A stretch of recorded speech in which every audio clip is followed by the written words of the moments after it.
Hi, I'm Jose with Baird Foundation Repair, your trusted local expert in foundation and crawl space repair. As a homeowner, your home is likely one of your biggest investments, and your foundation plays a critical role in protecting that investment.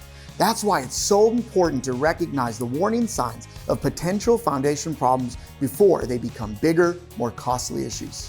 We often hear homeowners say, "That crack's always been there," or "That sticking door just gives the house character." But what you might be chalking up as quirks could actually be early signs of serious structural damage. What should you watch for?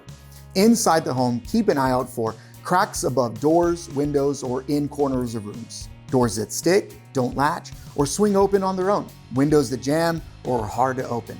Sloping floors or tiles that crack or pop up. But outside the home, look for stair-step cracks in your brick or masonry, gaps or separation in stucco or siding, visible sinking or shifting of concrete around your home. Even signs like standing water or moisture buildup in the crawl spaces can point to foundation trouble. Here's the bottom line. Settlement doesn't fix itself. If left unchecked, it can lead to bigger problems like plumbing leaks, roof issues, or even a cracked slab. If you're noticing any of these signs or just want peace of mind, give Baird Foundation Repair a call. We offer free in-home inspections and expert solutions designed to protect your home for years to come. Because at Baird, we don't just fix foundations, we help you protect your future.